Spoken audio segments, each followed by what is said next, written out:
Now, is that an old poem, or was that something new? Or I wrote it just the other day. It was new when I put it on Facebook. now, is that one that you wish people wouldn't think was about you? Is that one that you? It wasn't about anything that had happened recently, Right. since I haven't been out of the house in a month. So it would have had to have happened in the Food Line parking lot. That's the only place I've been. Well, no, I was here last week. Here it is, right here. Yeah, I found it. This is the original. That's a nice book. Where'd you get that from? I don't know, but I love it. I had one like it, and it lasted almost 2 years. So I thought I had to get another one, and this one was up here, and I think somebody gave it to me. All right, I think we're live on all the things. All right. It looks like it. Well, welcome. Let's do the intro credits here. Let's see. All right. You ready, Salsa? You ready, Kethra? Ready, Dad? I am ready. You ready, Con? All right. All right. Here we go.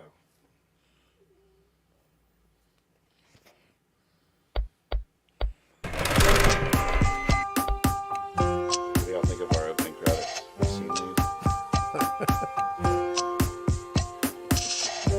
When Dad came to life like that, I was the happiest kid in the world. What is it? I can't see. That animation I made for the intro. Oh, You saw it, right? yeah. Even the lab coat, you have to switch on the machine. What did you say? It took you 20 hours to do 20 seconds? 20 hours to do 20 seconds. True story. Really? Wow. I was learning too. I didn't know. I'm still learning how these apps work to do the animations.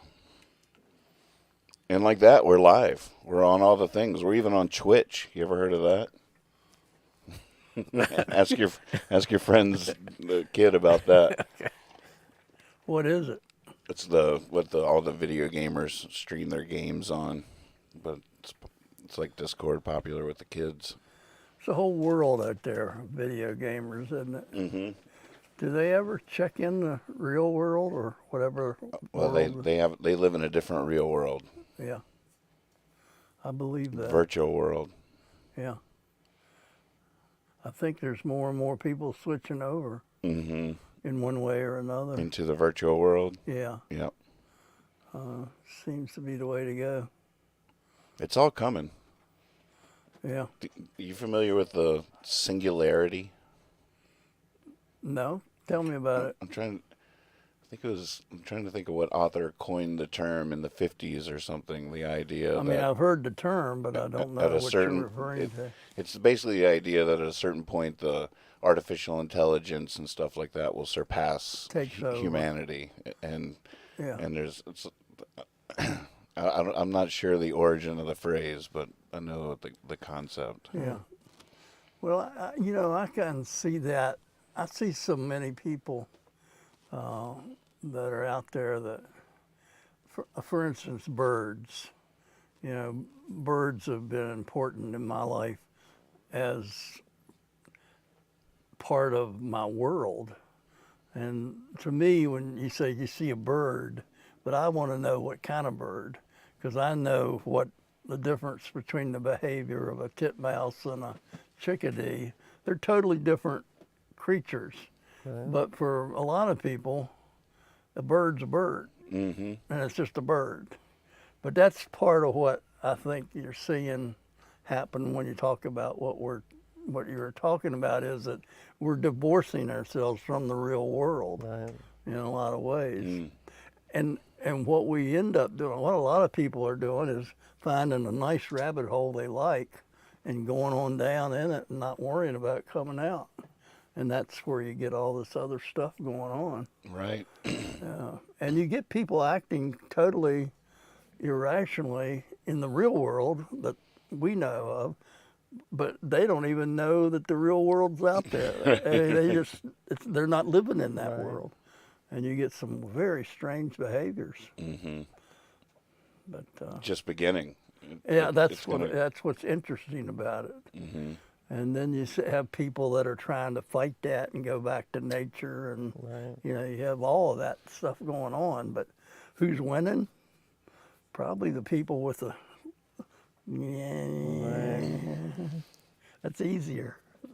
This is a lot easier than going out in the woods, Mm-hmm. It's true. especially when it's cold. Now, what was that thing? I think you were doing it, where like you give it 3 words and it creates a piece of art. What is that called? Just artificial intelligence art, AI art. Have you seen that? You can do it in Discord. You'll just type in like cat, guitar. Oh yeah, poem, putting and it people's Wait, just- what faces. did you just say? Cat, guitar, poem. Somebody in Discord create an AI art with cat, guitar, poem. Right. Cat, guitar, poem is the 3 prompts. Here it comes. What? So you just give it this. You give it 3 words in order to create a piece of art based on those 3. Oh my goodness, who's doing it? The machine? Do the Imagine one too, tech support. This is our bot. Percy just made this for you.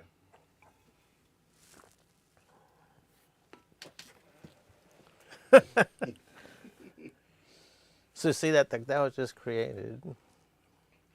Wow. Try one with the Imagine bot. /Imagine cat, guitar, poem. This is Percy, our bot on Discord, doing a sort of rudimentary version. But this other thing. Percy. Now, what are you saying when you say this is Percy? It's. I'm afraid it's going to be even more confusing. But You don't want to add. our friend on Discord created a bot for. Now, what's a bot? It's something that can do something in the chat, like our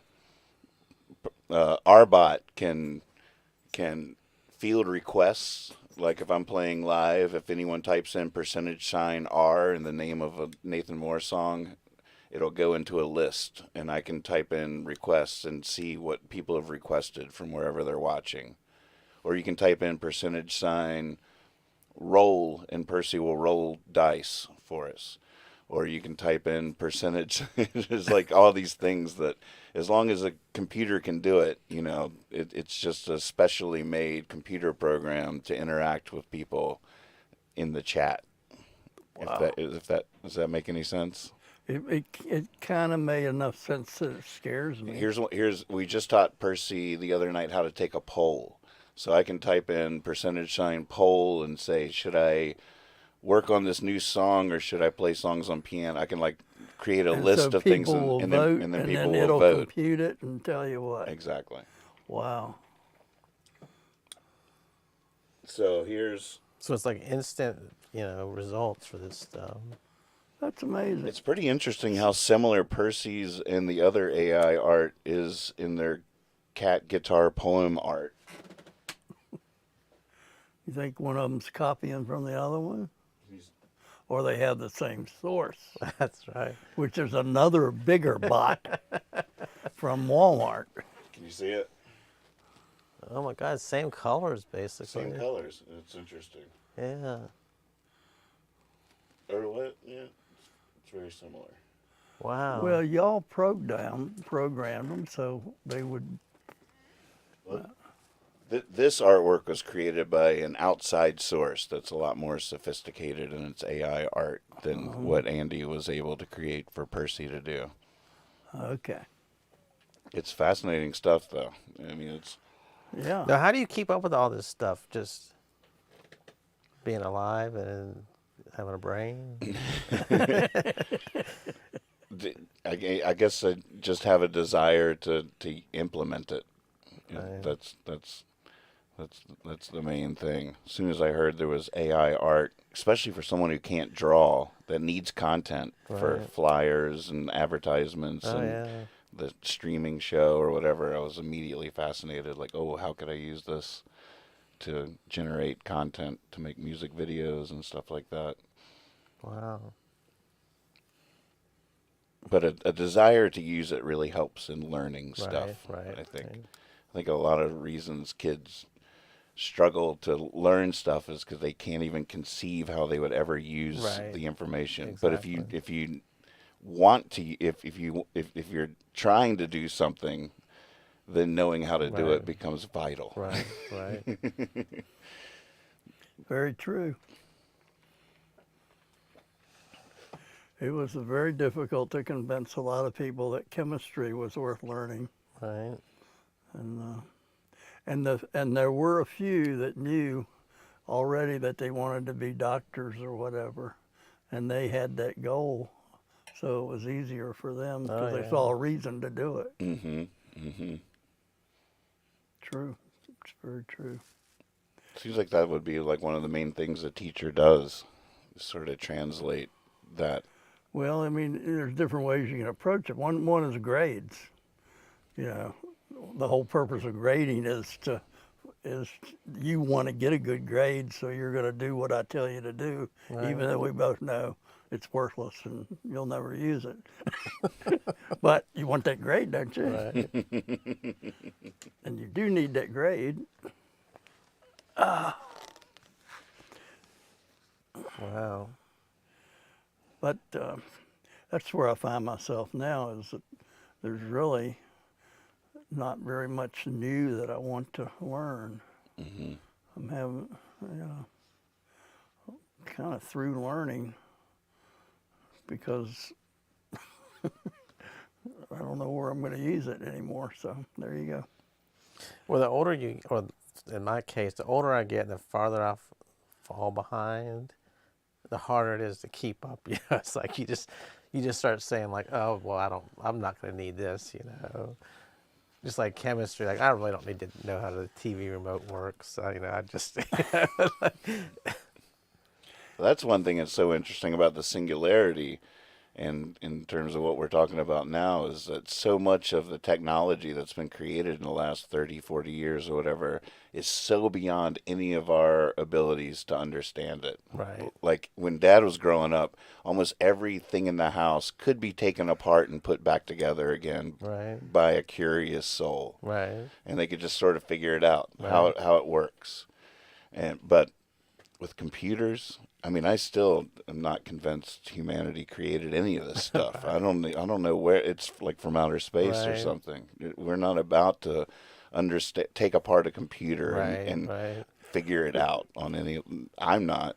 And that's a good thing to think about too. For instance, cars, where there's a guy there over next door. He could take apart your car, put it back together. That's what he did for fun. And he had a good reason to do it because it helped him. But right now, with all the computers, they have to take it in. You got to take it in. You got to take it in. And the other thing you have is that it's a disposable society now because of that. They don't fix things that you're supposed to fix. Right. I mean, excuse me, they don't make things to be fixed. They make them to be thrown away and buy a new one. And it's a consumer society too, so they don't make them to last. Right. Exactly. It's all the above. Exactly. We're talking about how like we don't understand how this stuff. So this would have been like in the mid '80s. My brother-in-law was like computer science or something. You know, people didn't even have like laptops or home computers then. But so he was going to VCU, and they would program. They had these old-timey computers, but they would write the program on the computer. But he said they would have students that would come from India to study at VCU, and they still wrote all that program out by hand. And he said, you never felt so like science fiction when you're sitting at VCU on this computer, just typing it in and it creates it. And these people would come drawing all the O's and they would hand you these huge sheets of paper, and you're like these people really actually understand what they're doing. They're like actually with their brain creating this, they know what the 7 zeros and a 7 mean, It's like, he said it was just like a total different way that people understand how things work. I wish we could force people like that to be our politicians, like to take the most brilliant minds on the planet and make them serve for two to 4 years because I look at all this technology and I know that there's brilliant people in the world, and then I look at our politicians and I'm like, how are these idiots are getting to such a, because it's like two different jobs where I feel like politics should be like brilliant people taking time away from their pursuits to serve society for a short term and then go back to work or whatever. But I don't know. I feel like all these brilliant minds are not accessible to us. I'm glad to hear that story because I'm like, okay, these people do exist. It's not just aliens zapping this technology to us. There's people don't that exist anymore. They all got phased out. Well, that's what I mean. Yeah, this was back. He said they just didn't have the technology over there then, or I mean, it was probably there, but they didn't have the money to have these little places they were studying. I mean, I don't want to get into religion at all, but that. Yeah, you do. Well, I don't think I want you to. But from what I heard earlier. but so as you know, it's not a strong point. So it's something else I learned, and I sort of knew this, but like you were saying how, and like I agree with you, if the smart people should do this, but they were saying one of the downfalls of religion are people don't want to go to a church or have a leader that really knows more than they do. You feel comfortable if like somebody just is telling you what you know and what you agree with. So I think for these really smart people to be political leaders would be hard because people would be like, I don't understand what they're doing and I don't trust them. They're doing things I don't understand. And, people have they just don't trust people that are smarter than them. Right. Right. And and it would be hard to trust them if you didn't understand them. Right. So keep the idiots in charge. At least we can feel superior to them and understand them or something. Got a lot of action going on here in the chat. Welcome everybody to the show. Arpeggio, tech support, Heather, Pickle King. What's shaking? The brilliant minds are busy making a positive difference. Politics would get in their way. True. Ding, ding. So what you got there, Dad? I have my journal. I was thinking if we got stuck, I was thinking about train of thought, ideas, where we could go. We were talking about that poem. We want to follow up with that? Sure. Your latest Facebook post. Yeah, I know. We were talking about that idea of me not putting my poetry and works of art on Facebook because it sounds like I'm talking first person about me, and a lot of times with my poetry is fiction, and I don't mean for it to be. But that's not why I brought that up. I had a whole different point, but we can make that point again. All right, I'll read it first, just so we know what we're talking about. This is Dad's latest Facebook post. A poem. I wanted you to notice me. Wished you were intrigued.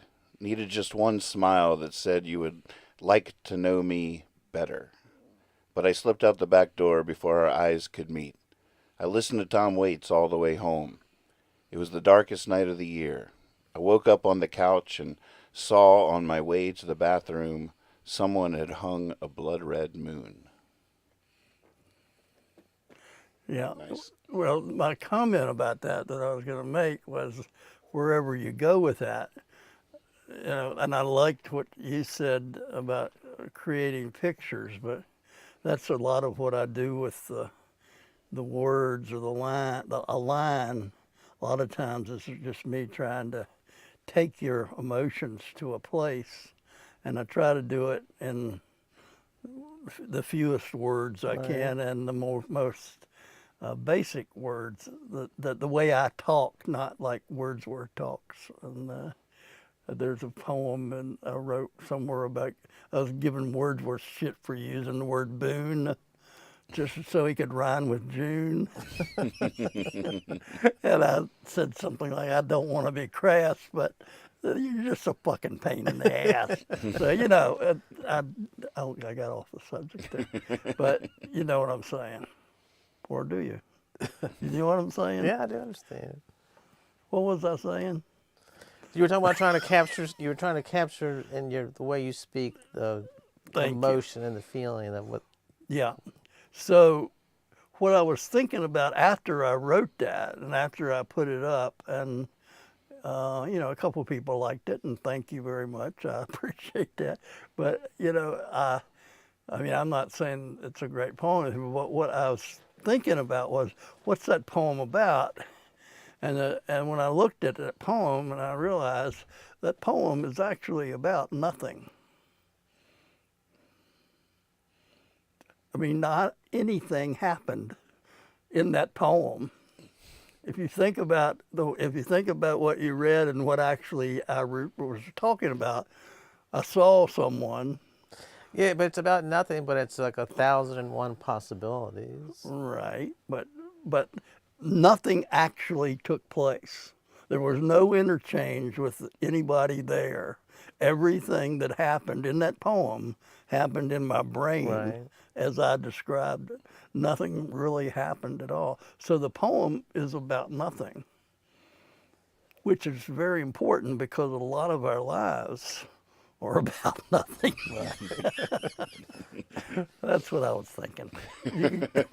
Somebody jump in. That's what I was thinking. Even though we had talked last week about you don't want people to think these are about you and your real life, even though I knew that, when I read it, I picture you, you know, so, I mean, it's just, you know, it's hard to separate the author, the words from the, like the singer from the song, you know, it's hard to separate, you know. Yeah, and that's true. I understand that. And it does come, like I do have a reason why I put Tom Waits in there, Right. because of what he creates in my mind when I listen to Right. him. So I am in there.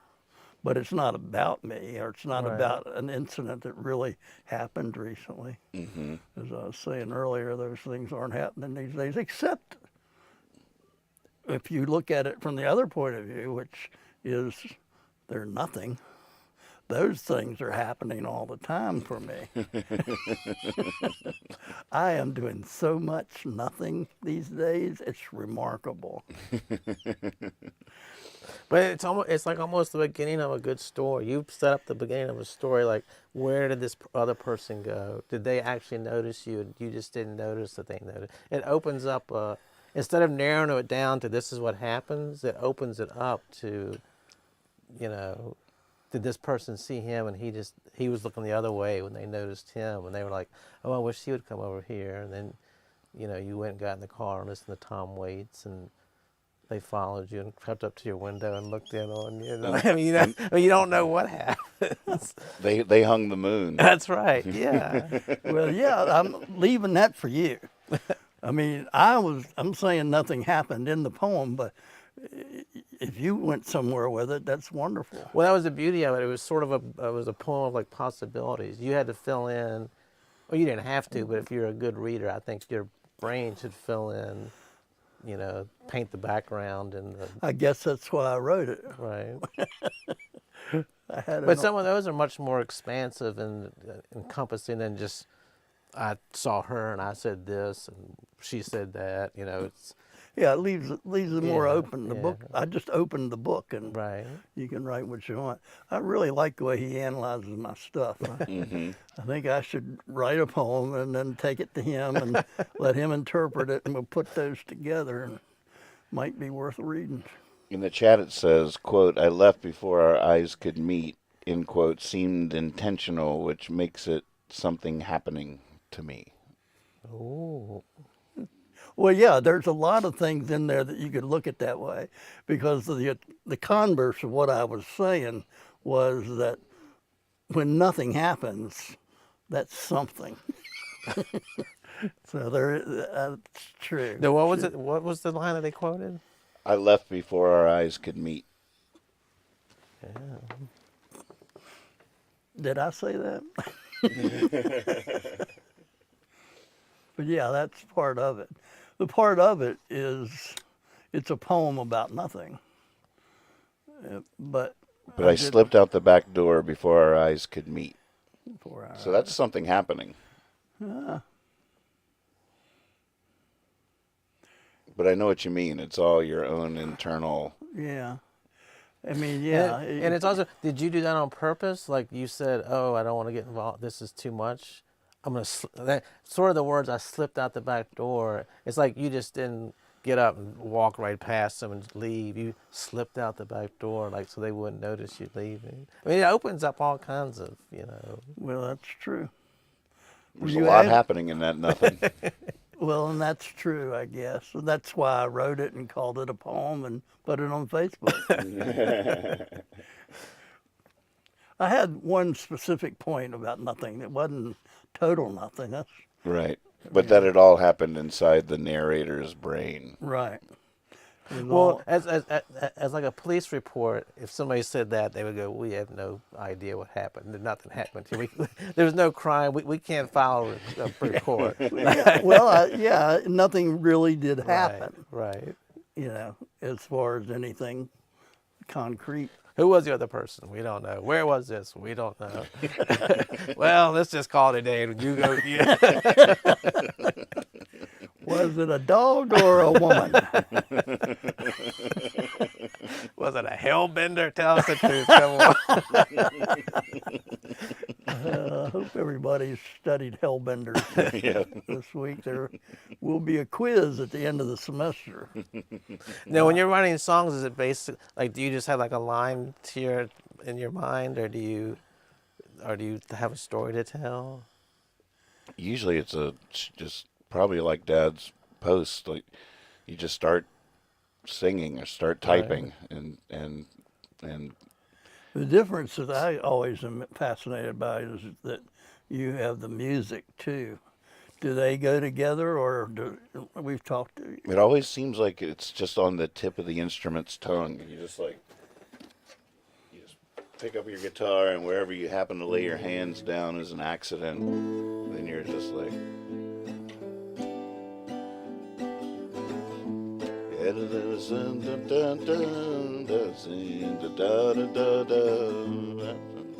feels pretty good. And then you wonder what those mumbles, what are the syllables of the mumbles that came out, and it always. But It always is a surprise. I don't think I've ever been like, I should write a song about blank. Really? Very rarely. Like every now and again, like when you told me about Nana saying, "Oh, it's not the end of the world," and I said immediately, like, "Oh, I should write that song tonight." Or so there are times every now and again when I'll hear a line or something and be like, "Oh, I got to do something with that." But usually it's complete surprise. No, do you, like this morning I was driving to work, and for some reason, my radios are all broken. I can't listen to music, so in my mind, just the line, "I've played shirts and I've played skins" came to my mind. Mm-hmm. So I'm driving. I've played shirts and I've played skins, and I'm just thinking, all right, I've played shirts and I've played skins. I've had my fair share of losses and wins. Yeah. So then I thought, no, that's not very good. So I played shirts and I played skins, but I've never voted for Republicans. And so I thought that, and then I thought, I've played shirts and I've played skins. I've broken hearts and I've scraped shins. And I was like, oh, okay. Then I've played hearts and I've played shirts and I've played skins. I played dominoes with Dominicans. And then I kept thinking, what, am I just going to drive the whole way to work just thinking of all the rhymes that could go with this thing? But do you ever get like that where you just like keep working on stuff over and over in your head? Well, those are all gold. You got a song right there.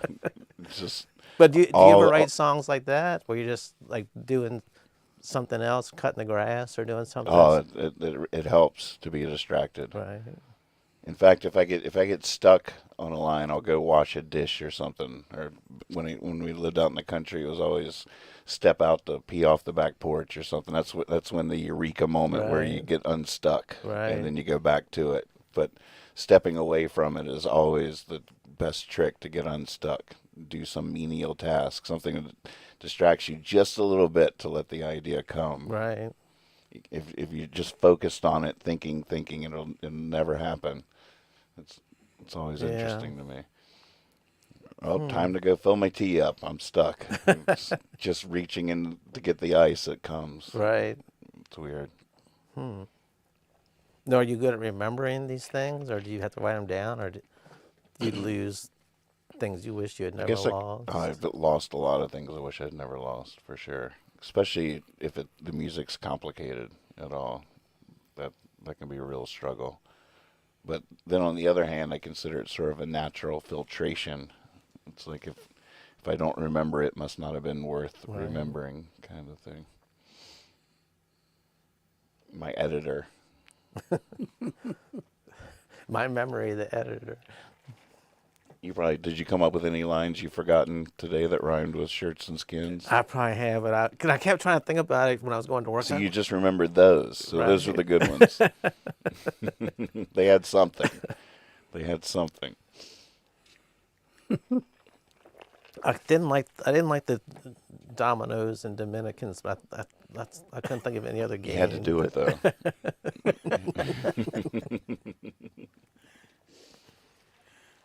But it's like I have no idea where I've played shirts and I've played skins. I mean, I must, I was down by the public library. That's where I was driving to work, and it just came to me. But it's like, where in the world does that come from? Yeah, where did it come? Well, that came from the basketball court right there. Right, It might, yep. really might have. Oh, yeah. yeah, that's where you play shirts and skins. Yeah. At least, I'm not sure we're probably- talking about the same game. I mean, you're probably, that could well be it. Yeah, Makes sense. Yeah. yeah. There was a point in my life where I stopped playing skins. I'm on the shirts. I don't even care who Shirts picks are me. over here.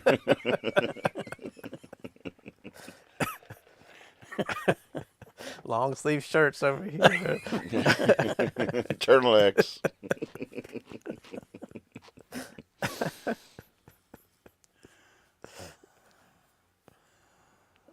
No, how about when you were doing magic? Did you come up with some patter or some? Was that like writing a skit or a I dialogue? tried. I'm not very good at it. I'm struggling with that right now because I want to write puppet plays, and I don't know where to begin. So last night I was Googling puppet play scripts, just seeing if I read some, if it would spark or just Right. sort of get my brain around how people What do. are you talking about? Just like plays for puppets. Plays for puppets? Yeah, like dialogue, like just a little. Well, you don't want to do somebody else's, do you? No, I was just looking at that for For inspiration. ideas. Okay. Just like what Oh, like for like a youth oriented or adult oriented or? for adults, for my show. This all up here is puppets.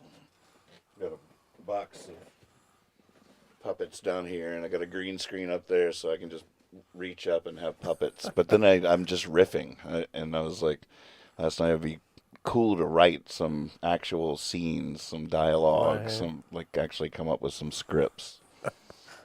But Then where do you find puppets at? everywhere.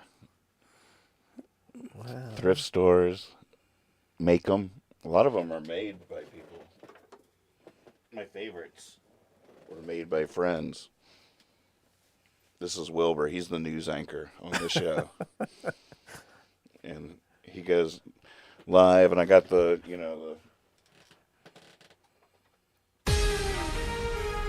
breaking news here on Hippie Fiasco TV. And his Wilbur's shtick is he's always like, "Wait, what? What? Oh my God! Can you believe it? I can't even believe it." That's how he reports on everything. Now, you can't put on a whole puppet show by yourself, though, can you? Why not? How many hands do you have? 2 at a time. But 2 puppets could. I think he's looking for an invite. I know. I felt that too. but like I do need you, Kyle. I do. You can be in my don't you want to puppet. have more people? You can be in my puppet play. I have free hands any night this week. Here you go. I'm doing an imitation of Kyle. I've never done that before. but you. But the thing is, if you have two and you want to change, you got to take both hands down. I You know, can't. it's tough. It's hard to put a puppet on one hand, one-handedly. I'm your puppet. Do you ever sing that song while you're doing it? I don't know that song. Oh, who was that? The James and Temptations? Bobby Who is it? Purify. Do you know who it's by, really? I'm your puppet. I'm your yeah. puppet. You don't know that song? That's a I good don't know if I song. know that song. Oh, come on. I should know that Google. song. That's a really good song. No, we can't play it because we'll get a copyright strike. Well, I didn't say play it. I said, I want I you will. to- I will. Yeah. Well, you know James and Bobby Purify. I don't know if I do. Well, I I'm don't your know. puppet. You should. This looks like Kessler back there? Mm-hmm. Do you know it? No, I don't think I do. I'm your puppet. It's a great song. yeah. Is this one based on your cat with the bow tie? That's Mr. Know-It-All. When I hold it, I don't know what he could be anything for you, but when I do it, it's Mr. Know-It-All. Gosh. Well, Well, let's hear it. yeah, be him. Well, I don't. Yeah, become him. You become whatever you want to become. Yeah, it doesn't have to be Mr. Know-It-All. Yeah. When in I your wasn't- hand, it's I wasn't whatever like, you I want it wasn't to like be. prepared for I puppets. should have like given that. you the whole box and seen which puppet you picked, because that would have been revealing, Well, I you feel can like. still do it. That's true. I am Mr. Kurtz. Mr. Kurtz. Steve, we need to see you down in the office. This is Mr. Kurtz. Yes, sir. I'll be there as soon as I can get down there. Someone said that you're their puppet. I'm coming. Man, this is pretty fascinating. It's pretty fascinating, right? I mean, this is like addictive. It is. Yeah. Do you ever try to talk to him? He's just like talking to the puppet. He won't pay attention to you.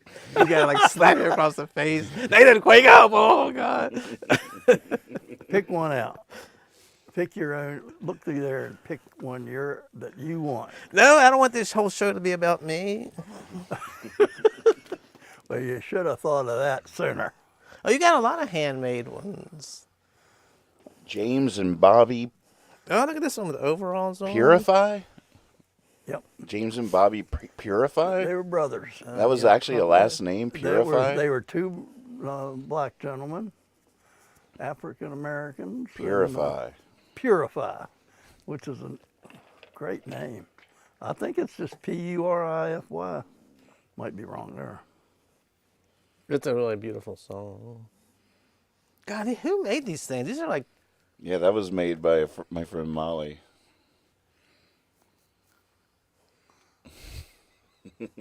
He's a good one. wow, that's incredible. I don't even care about your magic anymore.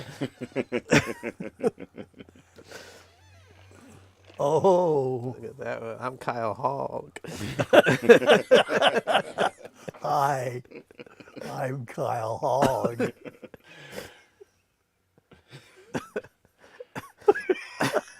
Are we losing viewers yet?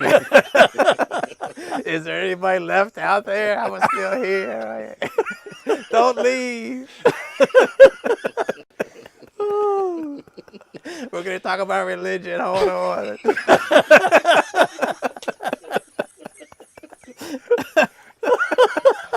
You got a lot to learn. I think he found his puppet. Yeah. Oh, wow. I don't know. I think he's falling in love with everywhere he picks up. Oh, that's so cool. I thought it was funny that one of my friends said I was fangirling so hard over you when you were a magician. That people, I don't know what they're saying about me now, the puppet.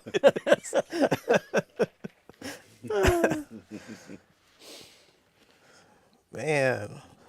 So when you drive to work tomorrow, think of a script. Think of a puppet play we could write. I think you should sing that. He should sing I'm Your Puppet with them. Well, he doesn't know it. Not yet. I would like to hear him How sing. come that's the only part of the song I can think of? I'm your puppet. I can't even think of the rest, any other lyric. Well, I don't know. It doesn't have very memorable. Should we risk a copyright strike? Yeah. Yeah, I think that'd put us on the map. I haven't broken the law all day. If, That I know of. if it's a puppet doing it, they really can't do anything to them, can they? Yeah, That's true. yeah, they can't sue a puppet. Well, and a big crazy is breakfast. It was too much. What you need in the morning is tasty, simple food. You'll probably recognize it once you hear it.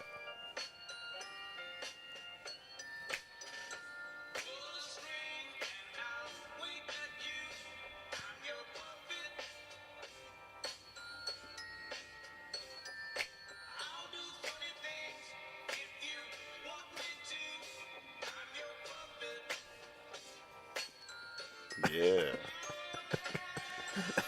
We've got live video from the old Western State here tonight. The Jarnett's Youth Center. Here we are. I should learn that. It's a yeah, really good I can't song. believe you don't know that with your puppet background and your 45 background. Right. They should have met each other on the road.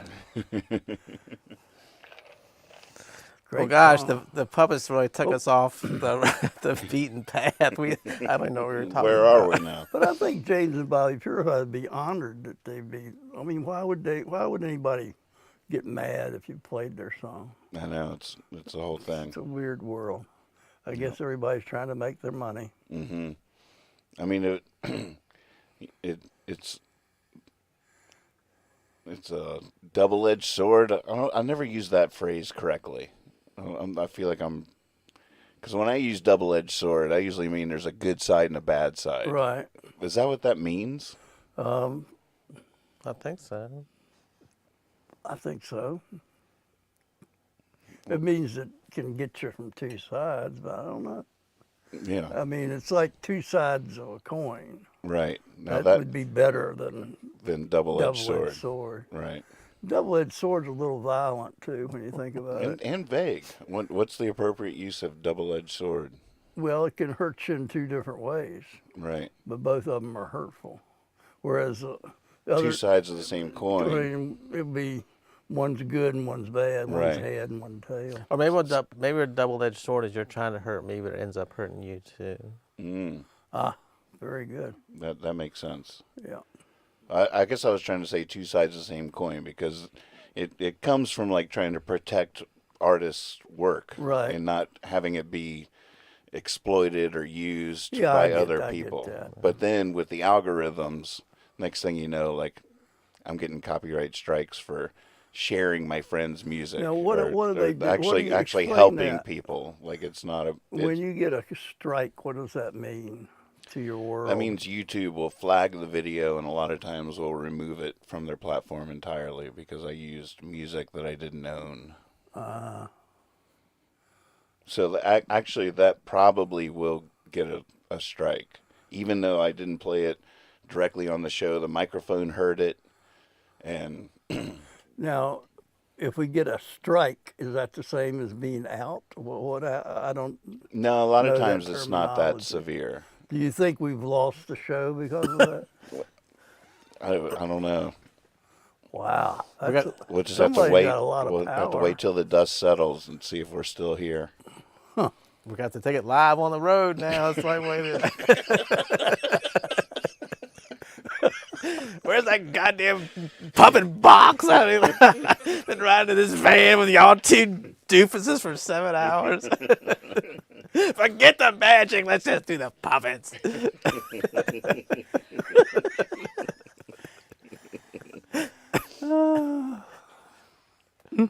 Oh my God. Now, when you're doing this thing for the Leonard Cohen, are you doing your songs or are you doing his songs? I think I'm going to do a little of both. Okay. Mostly his songs. I'm only doing like 4 songs, but I might do half and half. You decided which songs of yours you would do? Trying to think of my most Cohen-like songs, which there's quite a few. He's such a big influence on me. Or are you going to do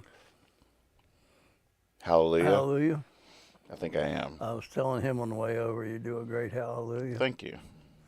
I've always liked that. It's a great song. I like. Oh no, I know what here's an idea I had tonight for. I was thinking about what we could talk about tonight. I was thinking about giving you somebody to sing a song of, and that was before I started thinking about the show and Leonard Cohen. So, but the people I'm talking about. There's 5 artists that I think both of us look up to. But I was gonna say that my request tonight is I'd like for you to do a Greg Brown song. Mm-hmm. And but and he did he do I'm Your Puppet? No, Greg. Do you know Greg Brown? The name's not ringing a bell. No. I was thinking today about the night I discovered Greg Brown was up in Vermont, which I've only been to one time for 2 nights. And I was at a camp. I rented some people's farmhouse and took my boys up there. We were going to Maine, and we stopped here for a couple nights in Vermont. And I was listening to public radio after the boys went to bed, and I heard Greg Brown, and I called you up. Said, there's somebody out there you got to listen to. I was living in Austin, Texas, and somehow, did you record it off the radio or something? I don't know. No, I didn't record. Because you held the phone up. Yeah, I bet he was on there. He was on the radio right there. I don't know that guy. He was like, it must have been like they were playing a bunch of Greg Brown. Right. You're like, Nathan has to hear this right now, and you held the phone up to the radio, and that was the first time I ever heard Greg Brown. And was it that song? It was. I don't know that guy. Because that's the song that I thought that I would ask you to, if I was going to ask you to do a Greg Brown song. But I had several of them. But I liked that one. I don't know that guy. Could you do that? Classic. Probably get a copyright strike. God damn it! No, wait a minute. So even if you Wait a minute. So if you didn't we get a copyright strike for that?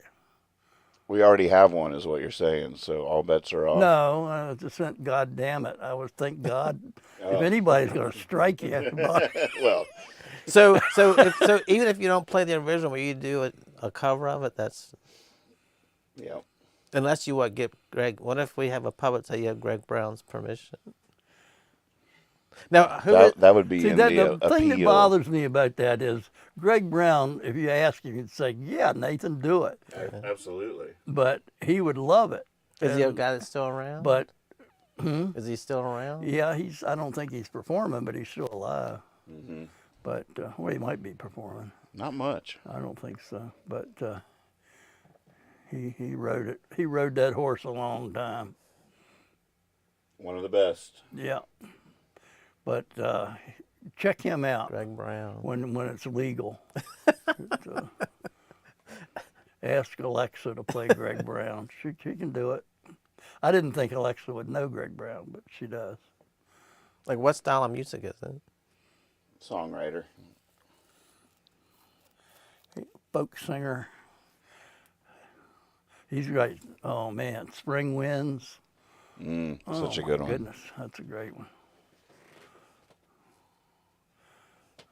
I'll risk it and just play like a verse.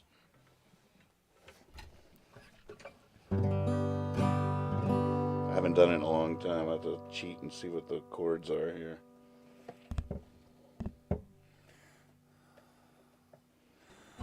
Me, I'm happy-go-lucky, always ready to grin. I ain't afraid of loving you, ain't fascinated with sin. So who's this fella in my shoes, giving you the eye? I don't know that guy.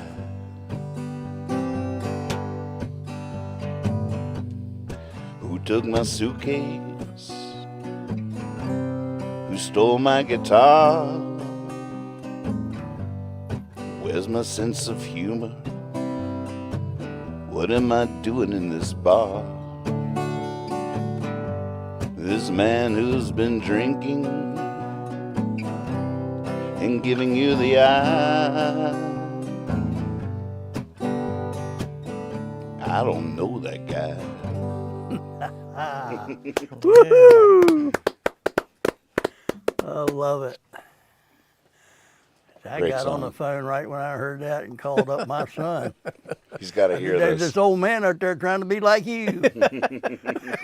We got to stop him Put a strike on his name. before we strike out. It was probably like a year or two later. I was opening for him at the Santa Fe Music Oh, Hall. wow.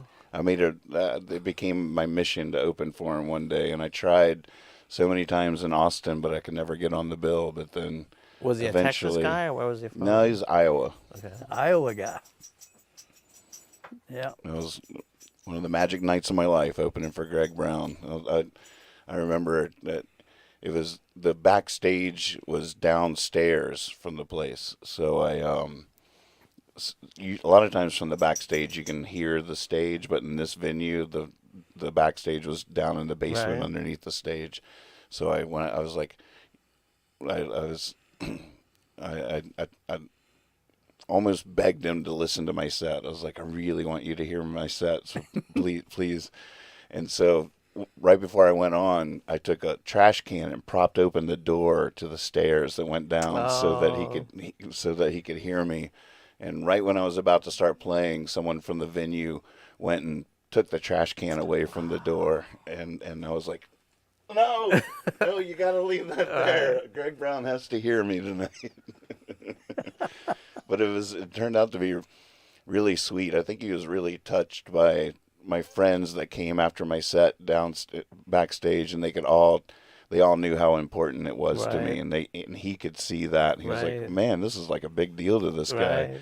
And he gave me his phone number that night, and every time my band traveled through Iowa, I would call him, and he would meet for a drink or for breakfast or wow. something. He was really Was he an older guy or was surprisingly accessible to me. He gave me that gift. Wow. He always answered when I called.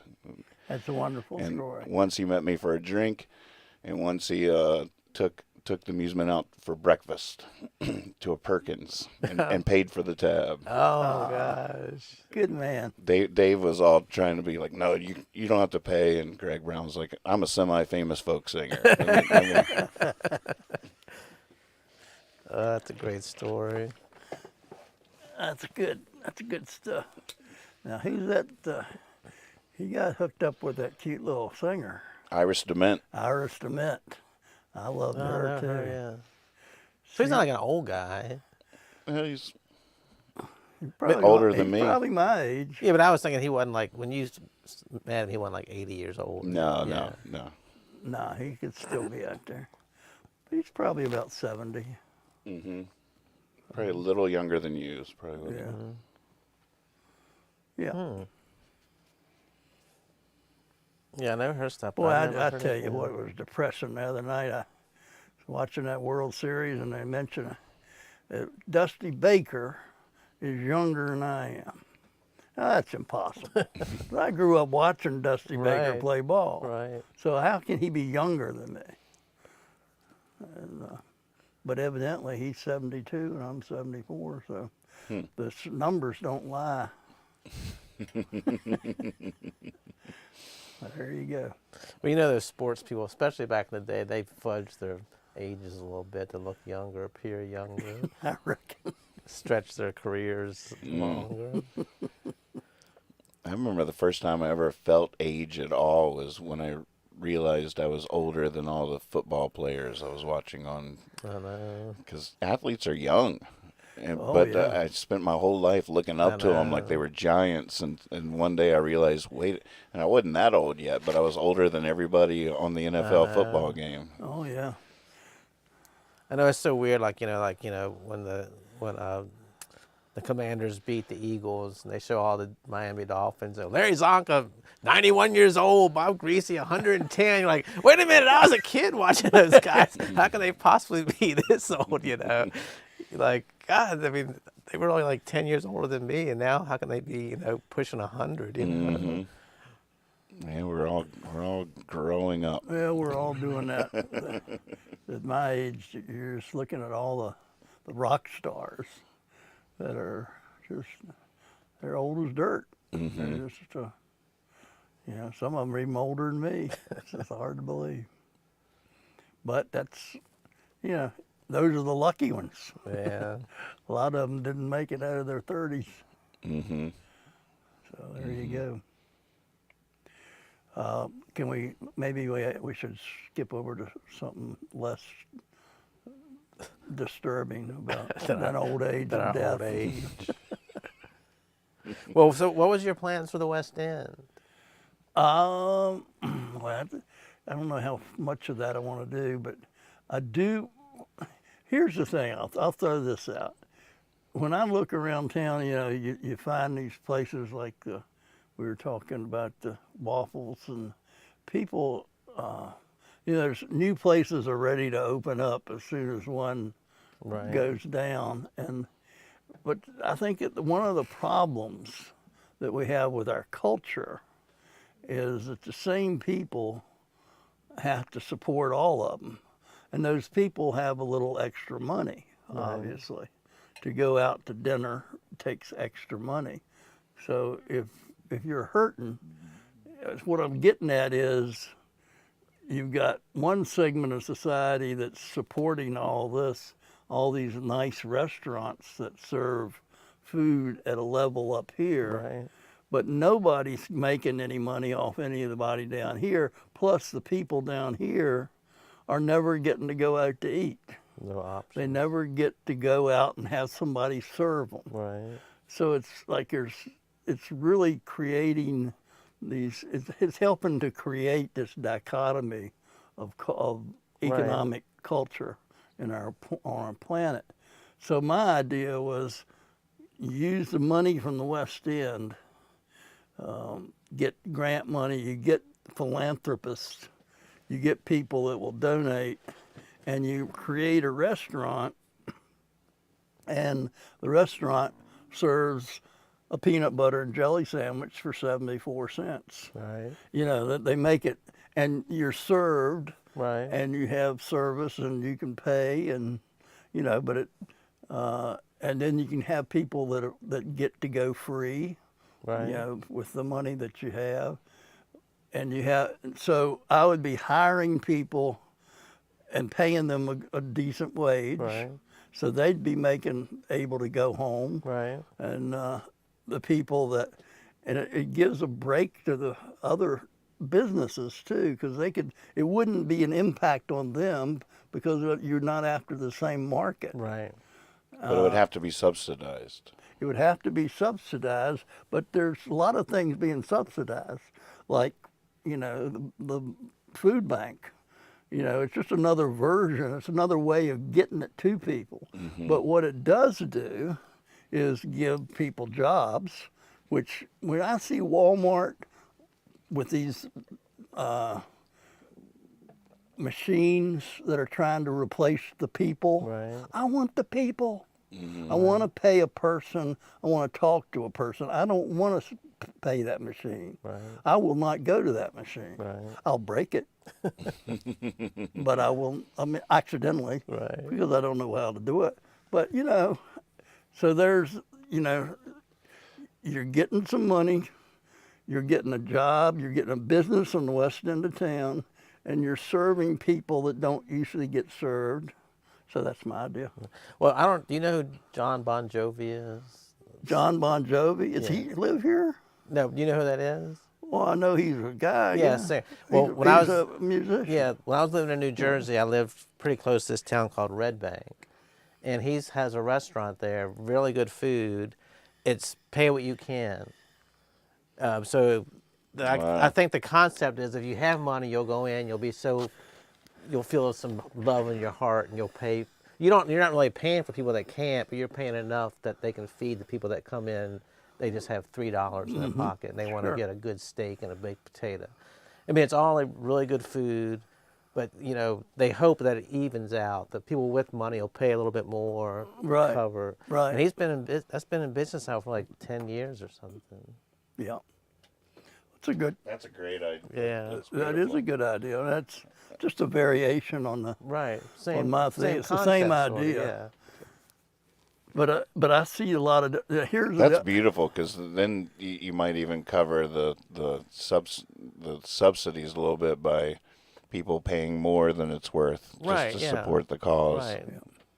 It's Now nice. here's another idea that goes with it. You're also working with grocery stores like Food Line, because when they have extra food, Right. they give it to the food banks. Right. All right, I want to tap into that and send some of that on down to us. Right. But here's another idea that goes along with that. This comes from my work with Meals on Wheels and then taking care of my mother. Here's another. I really like this one. As I deal with a lot. I was dealing with a lot of people, and I've met a lot of people that for their living they do elder care. Right. So what you do there is they call up and they order, and you go 3 days a week, or whatever. I said 3 because I don't want to be there every day. But I have somebody I'll send out. You know them because y'all are friends because they were there last week. And they come and you fix lunch for the elder person, and you can fix lunch for the caretaker. You can show them how to make the lunch. I've invented these meals for an old man living alone, that I can just throw 3 cans together and make this meal. And I can come in and do your lunch. Nothing fancy, but something you can do at home. Right. So I'm going to, but then I'll go in and I'll fix your lunch, and then leave you the stuff that you can make it yourself if you want to, or you can call us back. Right. Now what I'm doing there is I'm helping the caretaker, and the main thing I'm dealing with there is what I saw with Meals on Wheels, is the social thing. What I see is people living alone Right. are lonely. Right. And just to have a nice person come in and hang out with you. Right. But you know who else benefits? Caretakers get lonely.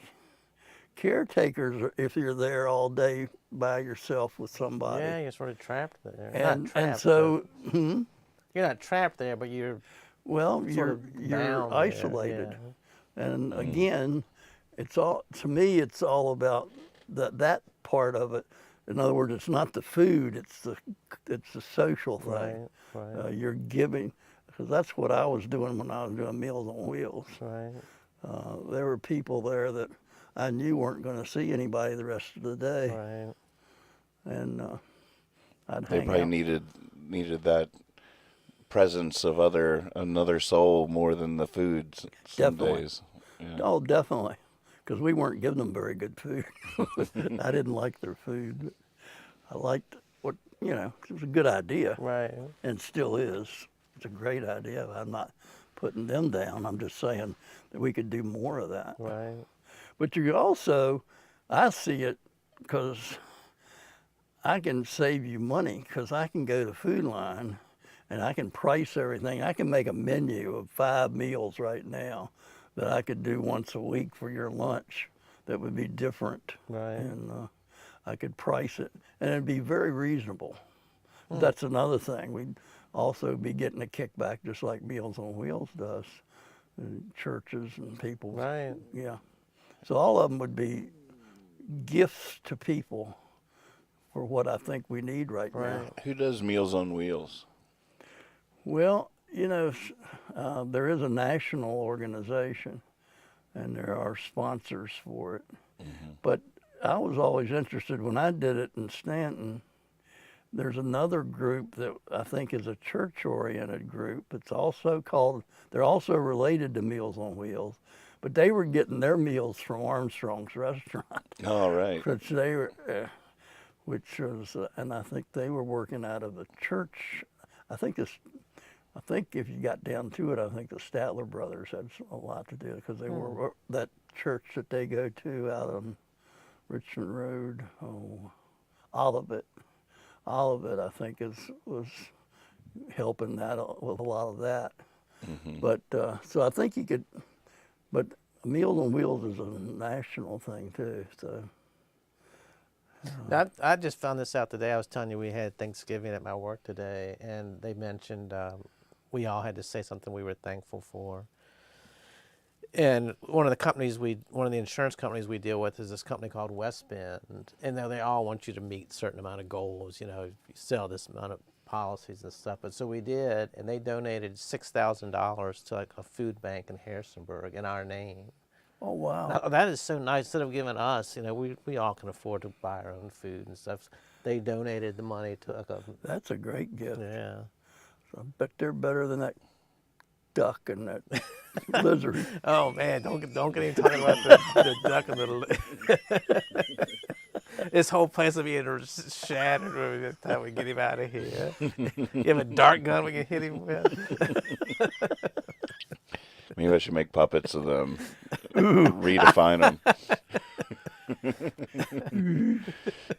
Them fighting it out. That could be the first play. As long as they both die, I'd watch it. Whatever to the puppets, don't ask kids, they're dead. So there was my ideas. Those are good ideas. The chat likes the ideas. Heather Berry's already volunteering. Yeah, well, you see, it goes along with the belugas and everything. I mean, I know belugas. A lot of them have been on Meals on Wheels, but then there are some that just have money that I don't know what they're doing with, but they haven't given me any lately. All those ideas could be one Oh yeah, could work out of one office. Now, one restaurant. and right at the beginning, I will say that all I do is have ideas. I don't do shit. When it gets down to doing it, there's going to have to be somebody like you or you to actually do it. Now, why were you focusing this on the West End? Well, that's another gift that I'm trying to give back. I'm trying to strengthen the community. Okay. I grew up here. I'm part of it, and it's gone downhill, and it'd be a good place. But the other part is selfish in terms of money. There's grant money out there. If you play that game. Like I was gone for 40 years. Was the West End ever a thriving? What I was we were talking on the way. No, we were talking. I was saying what really took it downhill was when they put the 262 bypass in, because people didn't go out that way anymore. They just took the bypass. If you were out at the mall, you'd have to come, but you used to have to come in. Of course, the same things happened to Greenville Avenue. It's been replaced by Richmond Road. Same thing. It's just where the traffic goes. But there is also a socio-economic difference. Well, we're the poor side of town compared to the north side. So, but people go where they go. There's been an awful lot of money put into downtown, and that's great, and it is what it is. But that same money is not going to the West End. So, and there are reasons it's more spread out, but I think there's possibilities there. It's definitely a hot topic in all the local elections. What to do about the West End? Yeah. That shopping center area used to be pretty vibrant when I was growing up. Well, and we were talking earlier about having a place there to go to breakfast. That's you got to have that to start with. You've got 2 Mexican restaurants and 2 Italian restaurants, but you never know when they're open or when they're not. But Mi Rancho is my favorite. Mi Rancho is my favorite. Everybody likes Mi Rancho. Oh, so well, good. I don't know. It's not even fair to the one on that's the old Tasty Freeze. I don't know when that's open and when it's not. That's a very mysterious Yeah, it place. is a mysterious place. It'll have open, this light will be on, but there'll be no cars there. That's weird. You'd think they'd just turn off the light. But now I've never even been in there since it's changed to a Mexican. But they were closed for a long time, so Yeah. I don't know what their story. I have heard somebody say that they like the food there though. So I don't know. We haven't checked that one out yet. Yeah. But yeah, I mean there used to be a lot. I mean, for me, it's not been the same since Big Lots left. Mm-hmm. That was why I mean I love Big Lots. Oh yeah. I just dug Big Lots. Yeah, we The love Big the Lots best too. thing, you go back far enough, the coolest store ever. Remember this? In Verona, Virginia, the Smith's Transfer Oh yeah. Surplus store. Oh no. Remember that? No. It's where I think it was the police station Yeah. now. And you'd pull in there, and those trucks would have wrecks and things, and they'd have leftover Yeah. stuff. So, Would so be you had no idea what was so gonna be you'd go in there. there, and you'd have a whole truckload of really cool stuff that they were trying to get rid of, so the Yeah. prices were great, but you never knew what you were going to Yeah. find. I love stores like that. And that's the way Big Lots was. You just never knew what you were going to find in there. Mhm. But that Smith's Transfer was, boy, that was so much fun. Yeah. 'Cause you could get some quality stuff there for almost nothing. And you never knew. It was like, it was exciting. Maybe we could put one of those in. Yeah. If we gotta get one of the- trucks are always wrecking. We gotta. Yeah, we get one just of follow those. trucks around. We just go to the interstate and pick up the day's mess. New Jersey has like just these huge outdoor flea markets. Like the whole day you came and see them all. And my ex-wife worked in inland marine insurance, like insuring trucks and stuff. We'd be walking around. And she'd say, "I know almost all this stuff's stolen off the back of a truck somewhere." It'd be somebody selling like 1,000 socks or headphones or something. You're like, where did this person get all this stuff from? Like somebody robbed a truck at a truck stop or something. They take it down to the. Yeah, I remember Old Smiths. That was fun. Like I don't remember Smith's Transfer. Really? I remember you go in there, sometimes they just have like 1,000 T-shirts. Then it'd be like stereo equipment. The next one, you never knew what it was No, going to be. that's what was so Yeah. fun. And that kept you coming back. Yeah. 'Cause you didn't know what you were going to find next. Got some great deals on food items because they had to get rid of it. See, that was the problem with Big Lots and probably Smith's Transfer. Like, you would find this thing at Big Lots, and Uh-oh. I think it's still working. Got it? Yeah. But it, Still alive. it wasn't a reliable source for things. You'd find a good deal on something, Right. some chip or something you never heard of, and you'd grow to love that chip, and for $1. And then you go to Big Lots one day to get a bag of those chips, and they don't sell. That was No, they're that was last month. That was And nobody works has ever heard of it. What is it? I've never seen it. and It was here like a week ago. The other thing with Big Lots too is sometimes they weren't good deals at all. They'd be overpriced. Right. It's like, who priced this? This is not what I true. want. But then you'd get some good deals. It's just the bizarre stuff. Like you said, the weird brands and stuff. Just like, what in the world? Somebody's making this? Because that's what Ollie's is now. That's Yeah. what they need over there now. If they can get an Ollie's in the west side. I want That to go. what I it's haven't been to called? Ollie's yet, but I want to go. There's one near Mom's new house. So she's got a Big Lots within a mile of her house too. We went to our first Big Lots in a while when we visited Mom last week. Yeah, Waynesboro has a big lot. Yeah, that's where they went, which doesn't make me happier, by the way. Mm-hmm. Leaving the west end of town to go to Waynesboro, that's a kick in the Sign of the teeth. times. Yep. Yep. Do you remember when Hex was there? Remember the very Oh yeah, Hex. flower store Hex? Yeah, they had a lot of clothes. And I don't buy clothes. And I worked there for a while. You worked at Hex? Yeah, and I was a nightmare to them. I should never been working there. When was that? Oh, when I was like, we would go in there like, we were young, we were partying, we go in like hungover, and they'd say, your job today is make like 20 bikes. And next thing we'd be out there like hungover making bikes. And I'd say, I've got 6 parts left over. How many do you have? 7. Do the brakes work? Yeah, all right, just set it out there. You just have all these parts. You're like, I need to put this bike together. Something's missing somewhere. hide on the extra parts, you know. Swallow them all.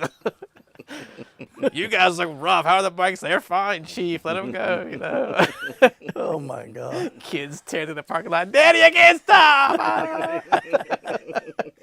Oh my God. I was. They got rid of me pretty quick. I was like 16 or 17, and they had these 2 guys that came in. They were like on a work release program, and they were just like some rough-looking guys. They even rougher than we looked. And one guy was like, we asked him what he did last night. He goes, I was reading. And I was looking at him. I was saying to myself, reading? You weren't reading. I know you weren't reading. I said, you were reading last night? And he was like, he just said like I was reading, thinking nobody would say anything. And I was like, you were reading last night? He's like, yeah, I was reading. I was like, I can't imagine you reading. What were you reading? I was reading. I said, what were you reading?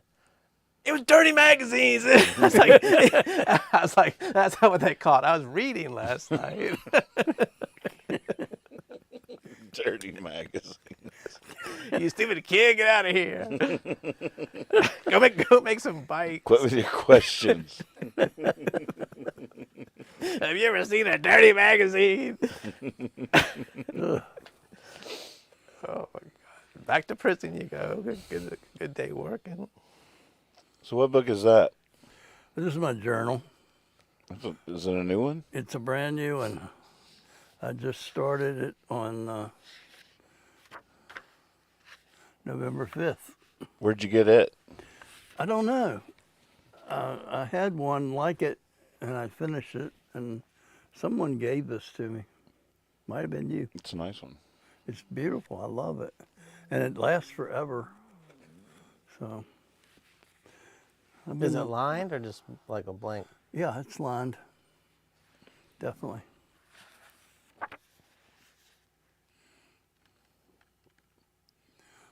I figured, here's where I wrote down the song I'd like for you to hear sing. You want to do a? Can you do a song? I don't know. Yeah, I don't know that. You know, I don't know the names of most of your songs. I just know the things I like to hear. Like last week, what was it? Hardly here. Yeah. This time it's Do You Believe in Ghosts? Mm. I haven't heard that in a long time. Can you do that? Mm-hmm. I want to hear that. You know that song, Kyle? You're in for a treat.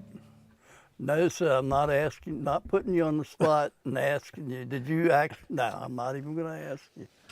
Because I've gotten the impression that you're a slacker.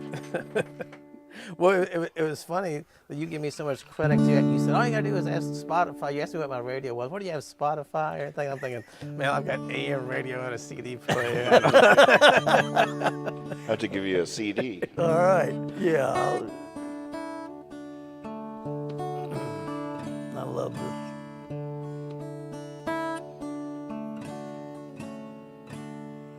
I'm tired of slowing down. I'm tired of waiting around. Tired of finding something new to find each time something is found. Of course I've learned my lessons. I can give some good advice. Still it's hard to take the same old river twice. When I know it isn't true, but it doesn't go away. And no one asks what's new, 'cause they know what I will say. Well, it's hard to have faith when you need it the most at the end of the day. Do you believe in ghosts?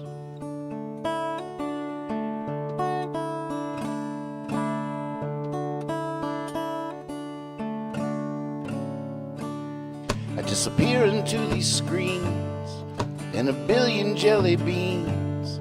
Now I'm coughing up a coffin, driving nails lazily. I might dream up a mountain on the wings of such an ocean, but I'm just a pair of ragged claws on the bottom of the ocean. When I know it isn't true, but it doesn't go away. And no one asks what's new, 'cause they know what I will say. Well, it's hard to have faith when you need it the most at the end of the day. Do you believe in ghosts?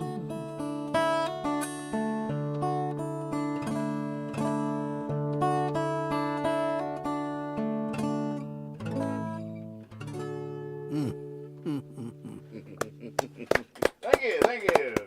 That was wonderful. Thank you. That was better than I thought. I haven't heard that in a long time. Yeah. That one's been covered by a couple of groups. Oh, wow. It should be. A couple of nice versions on YouTube, I think. It's a great song. Thank you.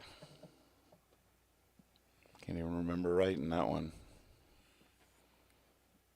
Actually, I was looking through one of my old journals. I think it was like 98. And I had written, you'd given me the tape, and I'd written each song and I had it rated. Remember that? Oh, yeah. Yeah. And that's where I got that today. I said, I haven't heard that in forever. God, it's been that long? Well, you've probably heard it since then, haven't you? I have heard it since then, but That was first. it was, but he doesn't do it very often. Thank you, I Am the Sun. Very sweet. I didn't hear Salsa playing along.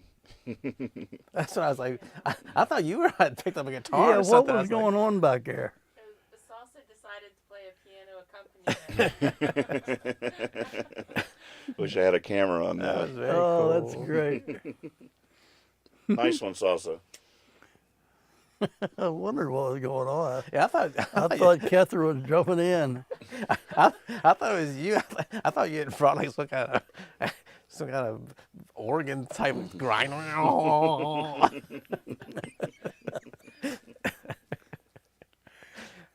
Old organ grinder over there. You know, Organ grinder. What is that? I know it's like the monkey or whatever, but grinder? Organ grinder? weren't they the guys who like just cranked the Oh, thing in the air and the monkey would dance on Ah, like a hurdy-gurdy or the thing? Yeah. something. I've got an album of all hurdy-gurdy music. I was like, man, people were easily entertained back in the day. That's not very. You wouldn't want to hang Now, around. what is hurdy-gurdy music? It's It's Explain a that. cool instrument that, Yeah. like you say, you crank it. I know, I got that image of the cranking and the monkey jumping around. That's a hurdy-gurdy. I mean, what is but like it, the how does I it think it play? was like 1800s, wasn't it? I mean, what's it play? I mean, I want one. You should get me one for Christmas. okay. You probably get one at They Big think they Lots. have one at Big Then Lots? you never know. Damaged at Smith's Trucking. It's I bet Ollie would have one. We're in their corner and on it because their local agent. It's a cool instrument. wasn't Donovan the hurdy-gurdy man? Well, he had that song. Yeah. Donovan was also Mellow Yellow, so I don't even count him anymore. Do you know who played drums and guitar on Hurdy Gurdy Man? Jimmy Page. Yep. Yeah, Who? good job. Jimmy Page and Bonham from Led Zeppelin Wow. are the musicians on Donovan's Hurdy Gurdy Man. That's good trivia. I press up or in on these keys, which will then play the notes. Now I have two sets of strings. The top ones are my melody strings, which play the tune. There's ones on the side that are It's sort of like drum a multi-instrument So, type I'm just gonna thing. Seen that on any other instrument. yeah, it's very different. Sideways, Yeah. you get the clacking, I but think I it might doesn't. move it But there's over no here like. more. Down, down, up, up, up, up, up. That's right. I'm going into guitar playing position, which is a bit That's awkward. but- well, that's all right. Whatever you you can do that. Jeez. My goodness. Trying to play a metal tune. And hopefully people in the comments will know what I'm playing if I do it correctly.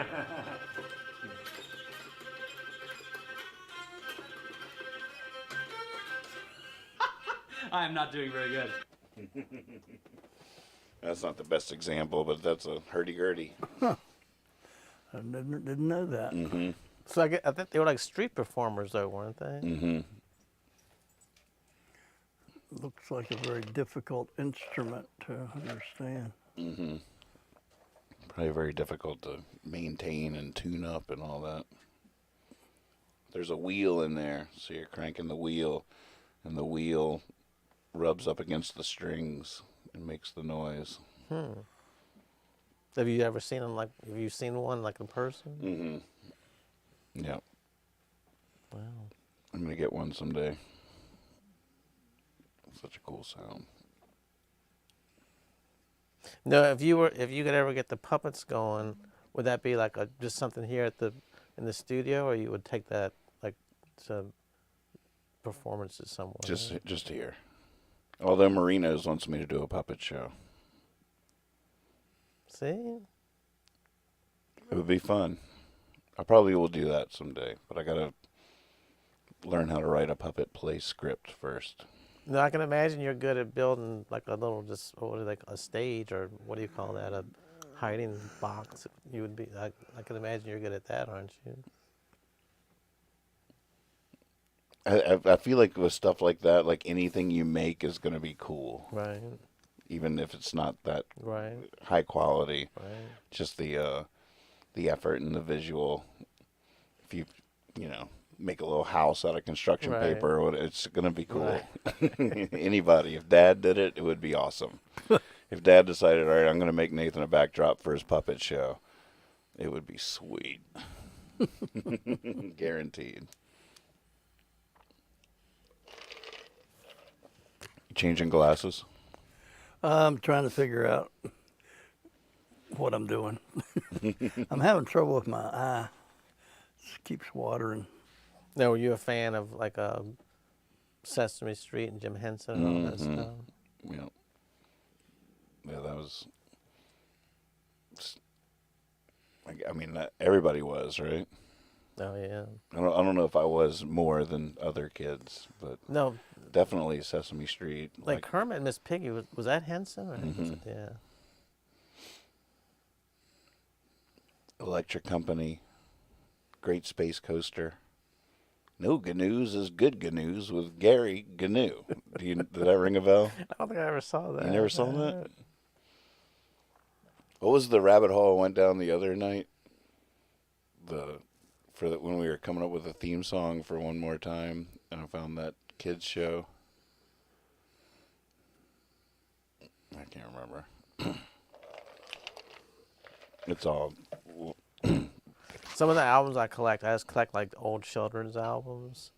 Man, there's some crazy stuff put out, especially like just people that would put them out on their own. Like the Electric Company would have something, but some of these people are just like local TV stations or whatever. These guys or women would put out children's albums. You're like, oh my God, these people were damaged, man. They're like, you don't know if they're burned out on drugs or if they never developed into adult sensibilities. They're just like, I can just imagine children like, oh my God, what's wrong with these people? These songs are scaring me. Please stop. That tradition continues, right? With like SpongeBob SquarePants and stuff like that. It's like, who is this for? There's a lot of psychedelic burnouts that went into children's entertainment. I never thought about that, but it's almost like SpongeBob is also like when my brother had kids, he enjoyed it just as much as they did. Mm-hmm. Like, but I can't imagine adults back in the day wanting to hear these albums. They're like, kids take these albums, and the kids are like, no, you listen to them. Right. These are scary. Scary. I have one. It's a Jim and Tammy Faye Baker doing children's songs. But I guess it was before they were like really popular. They're like real fresh-faced, young-looking people. Which thing you talking about now? It's a Jim and Tammy Faye Baker. Remember them? Oh yeah. They'd have like a children's album from like when they were before they had like a TV show. It looks like. But that's good.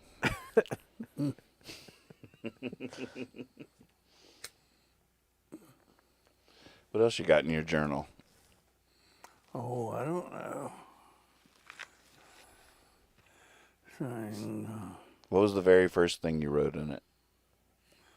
In my journal? Mm-hmm. In the, Did you dedicate it or anything? no, I don't think so.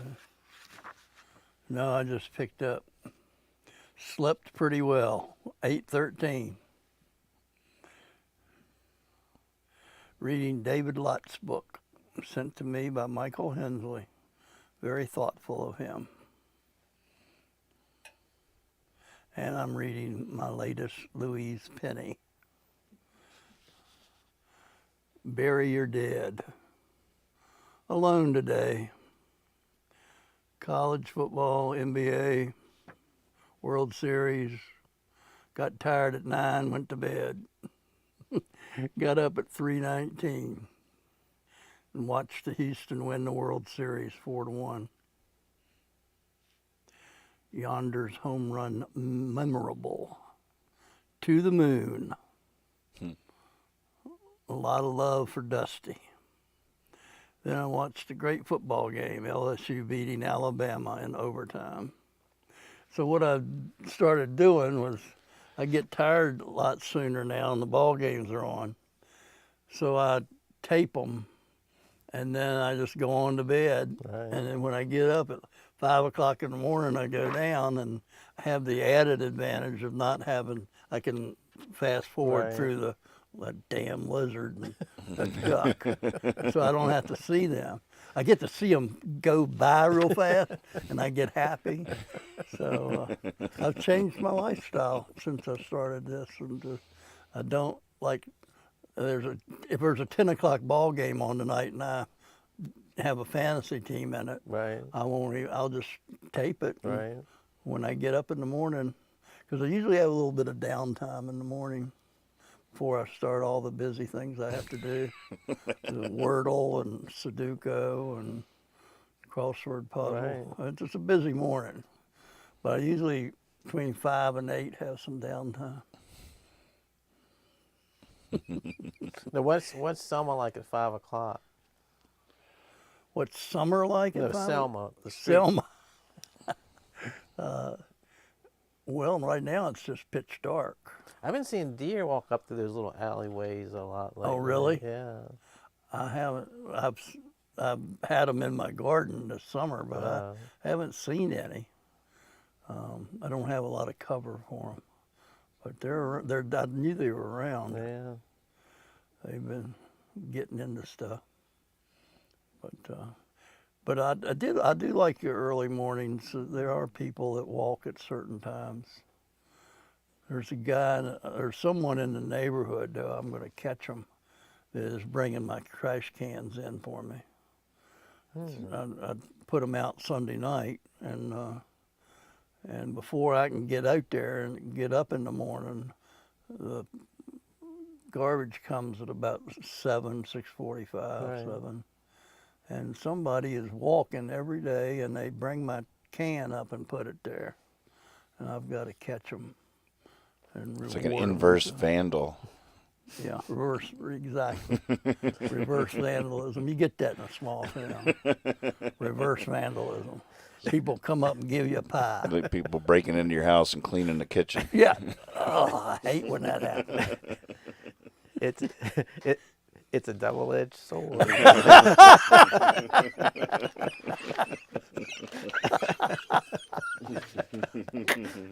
That's a good one. Now here's one. This is the last one I got from the journal. I thought this, and I pulled this out of a journal the other day. Yeah, because I do thoughts for the day. I always did them when I was teaching. I'd put a thought for the day up. I've had more than one student say, I didn't learn any chemistry, but I liked your thoughts for the day. But, and that was okay. I understood. But here was the thought for the day. Do you know who said this? And it's a longer quote, but I just quoted the last part because I was thinking about something. Even from the most impudent lie, something will always stick. even from the most impudent. I like that word. What is that? impudent. What does that mean? Impudent.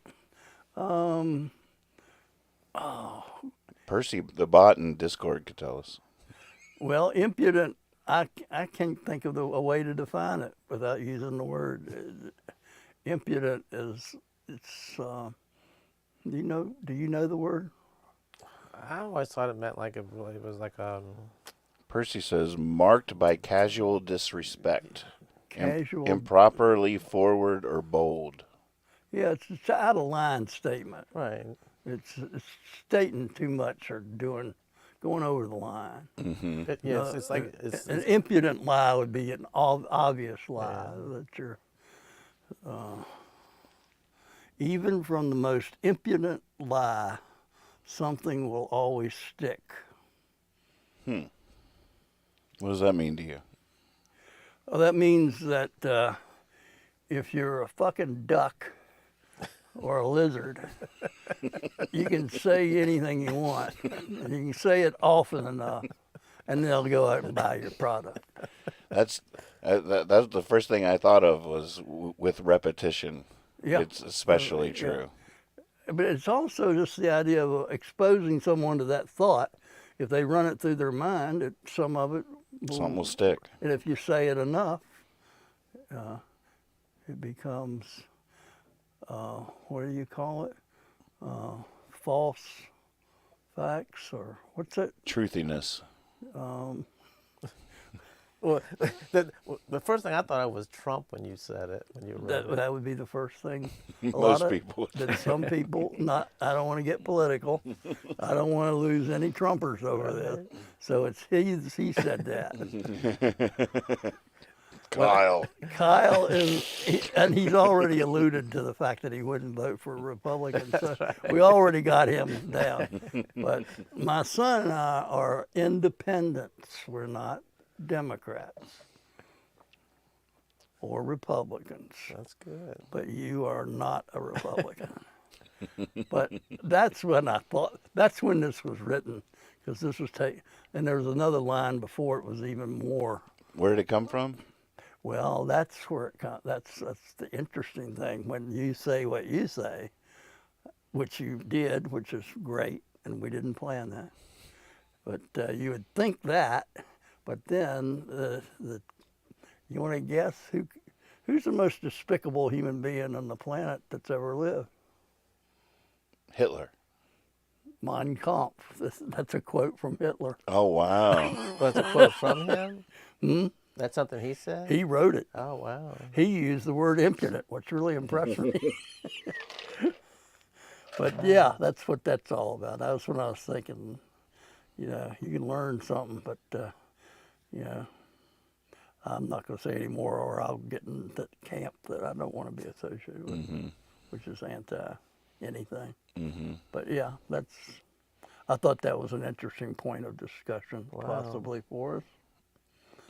But yeah, it's just the idea if you repeat it enough, and some of it'll stick. That's that information highway that playing with the media. The whole idea of we don't have honest media now. We have people taking sides and obviously doing it. We know they're doing it. But if you want to hear what you want to hear, you turn to that channel. If you want to hear that, turn to that channel. Right. And there is But even when there was only one channel, it could be argued that the media was always putting forth a narrative that wasn't necessarily true. That's there's no doubt about it. And you still have that going on because you still have different interests, whether it be advertising or politics or whatever. We still deal with that all the time. Way before Trump came along to call it fake news, Noam Chomsky was writing books called Manufacturing Consent, about how the media in America all serves sort of the corporate or political interest of the empire. So from all sides, the critique of media is there, and even though it's now fractured into all these diverse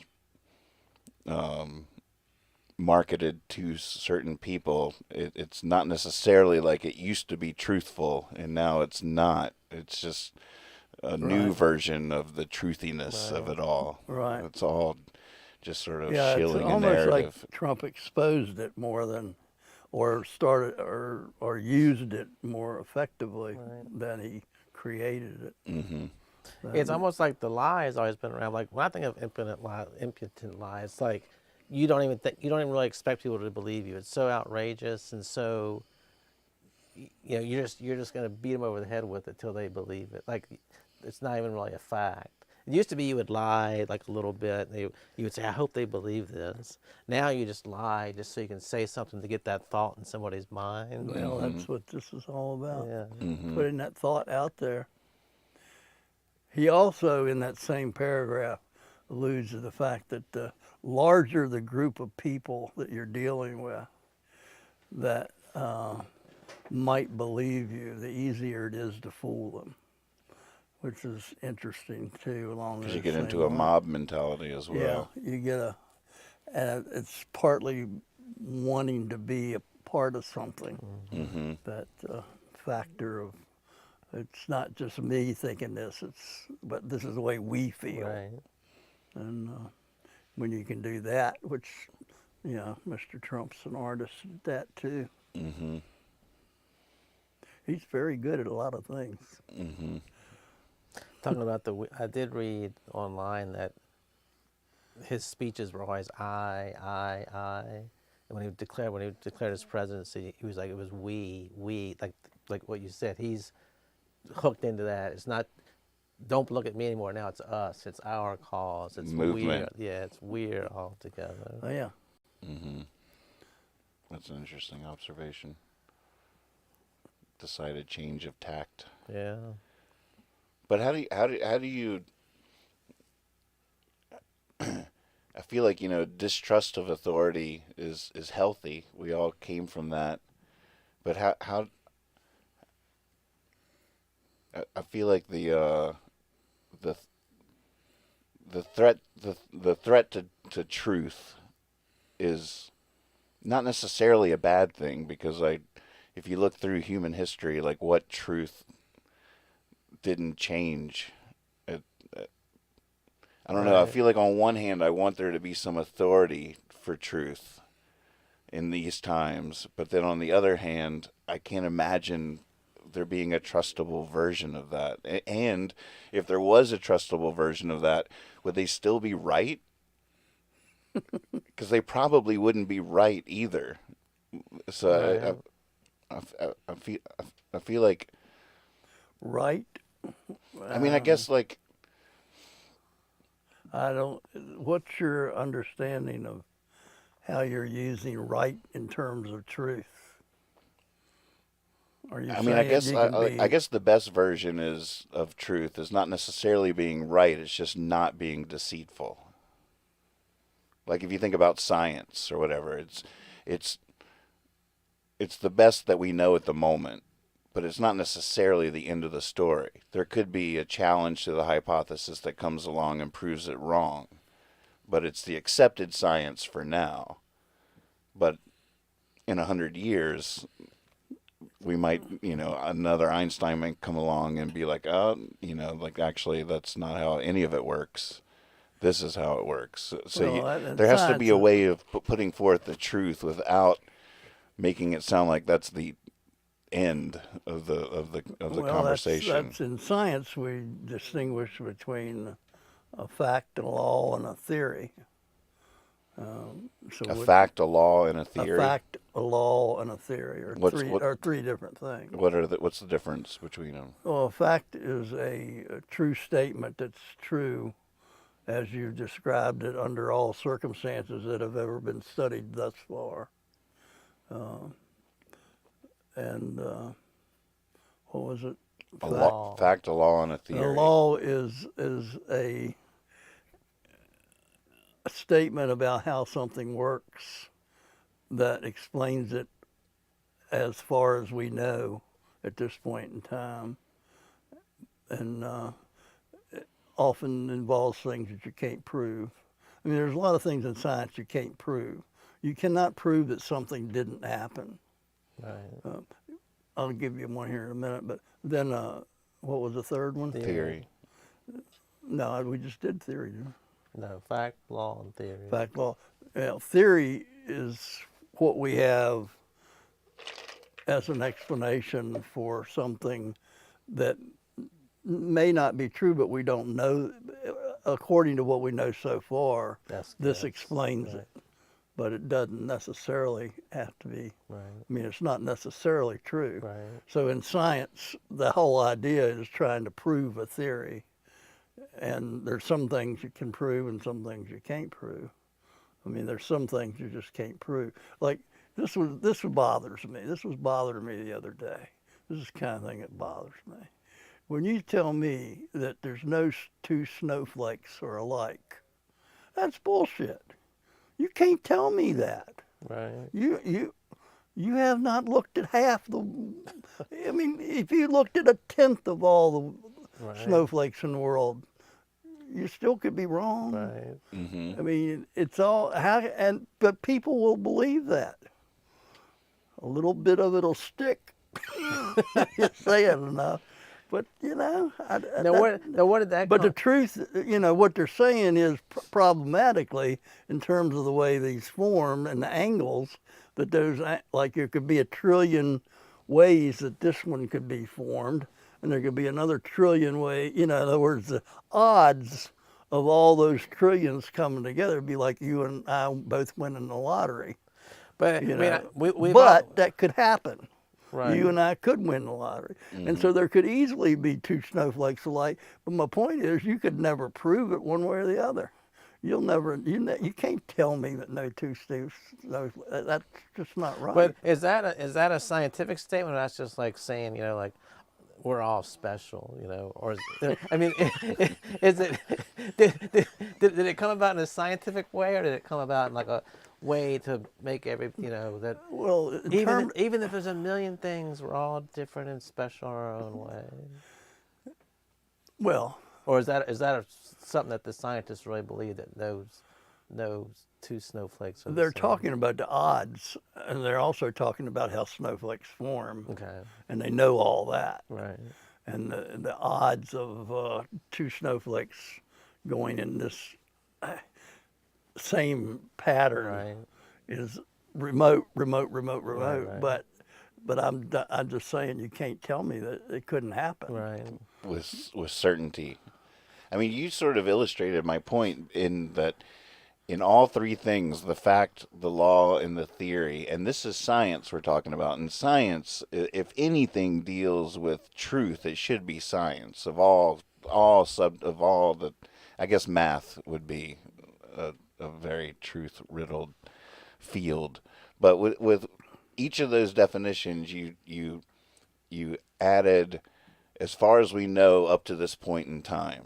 Like that was like an important criteria that you added to each of those things. Like as far as we know, subject to change, subject to new information. This is our best guess, which I just thought was sort of interesting. That even in the field of science, you felt obligated to add as far as we know up to this point, but without saying any of these things are in stone. Some kind of actual truth. Well, a fact would be one that you have established, I guess. But Right. But no, theory definitely. And again, part of that's because there are things you haven't been able to study, and some things you can't study. Like there's no way. My point about the snowflake is there's no way you can see that anybody's ever seen all of them. So to make that statement doesn't really work for me. But yeah, I got the odds thing, but I don't know why. But I think what Nathan's trying to say is, like, there been millions of facts that scientists believe that then 30 years later they got a better microscope and like, oh, now it's, they see some now it's different not way a to fact. approach it. Yeah. That's the nature of science. That's why science is ever changing, or theoretically things that we used to see as theories that explained it we've came up with a new instrument or a new person. Einstein changed a whole lot of stuff with his brain. We just never looked at it that way before. I never thought of that. Yeah, a whole new perspective. Yeah, a just new gave you a a new new fact. Yeah, Changes all the theories and laws. yeah.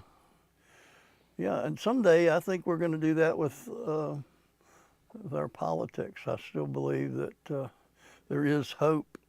You know, when you start looking at cultures and history, you're looking at mistakes being made dealing with selfishness and money and all those things. But I think eventually we could work some of those things out.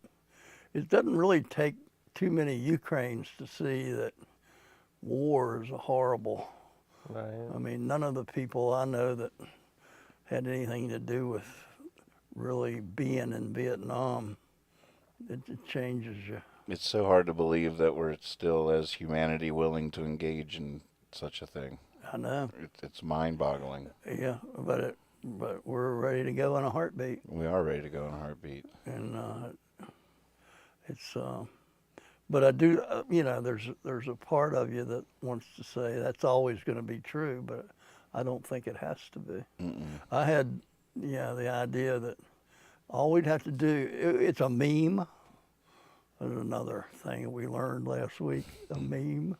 Here's the meme would be, don't lose the Army. We need the Army. We need the Army to protect us from natural disasters, the floods, the hurricanes. We need people going in, organized and taking care of people. And if all of our countries were doing that for each other and helping each other out, it'd be a heck of a lot better than think of the money that we're putting into bombs. And I'm talking about our country. I mean, we're just sending all that stuff over there to kill people. Right. And why aren't we taking that money and building hospitals and schools and safe places for our people to live? Sort of like the reverse vandal that brings your trash cans in. We should send our army into places with shovels and plows and books. Exactly. And if we're going to invade, it should be to build something beautiful. Yeah, we could do that. We could do that.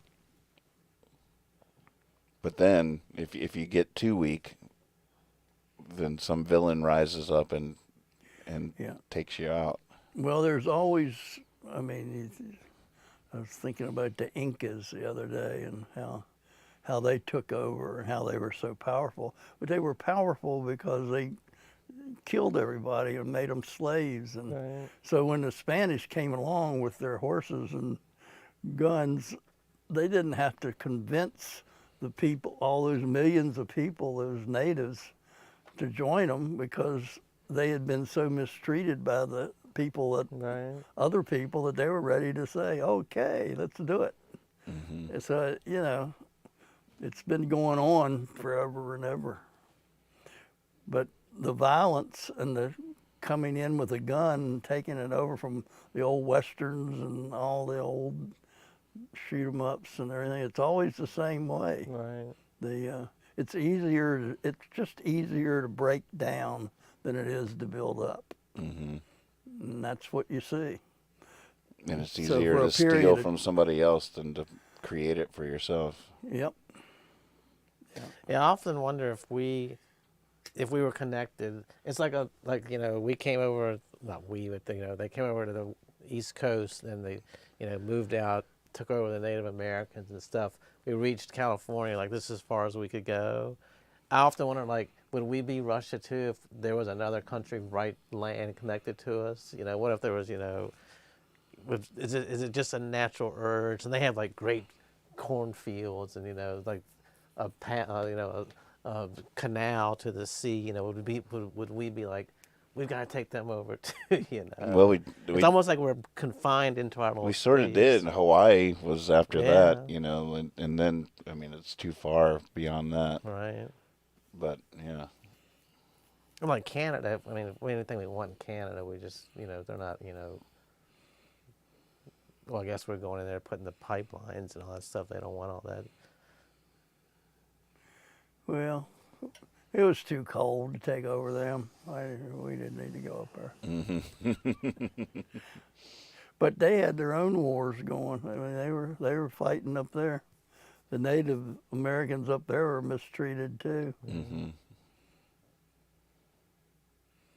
Yeah, I don't know a whole lot about Canadian history. I don't either, but I know I learned a little bit of the French and the English. They were going at it pretty good, and then you had the United States, and then you had your native population. But evidently, they've been horribly mistreated. I was looking at something online this week, and I saw the coolest name. It was a Native American guy, dressed in the leather and stuff. It was like 1892, I think it was. His caption was Chief Dust Rider. It's like, man, what an awesome name. Can you imagine What was walking it in? again? His name was Chief Dust Rider. Dust Rider. Dust Rider? I was like, man, that is a badass name right there. Dust Rider. It's a story there. Yeah, I know. So how do we end? I'm tired. We haven't figured that one out. How do we get out? Yeah.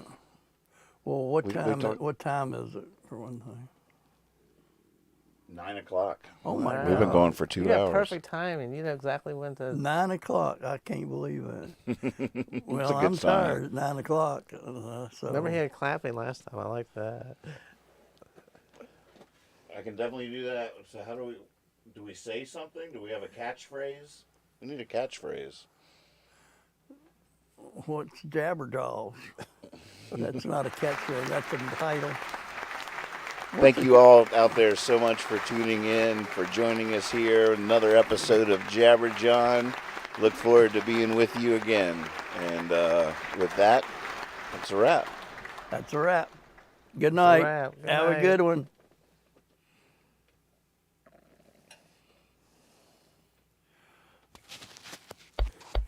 Nice.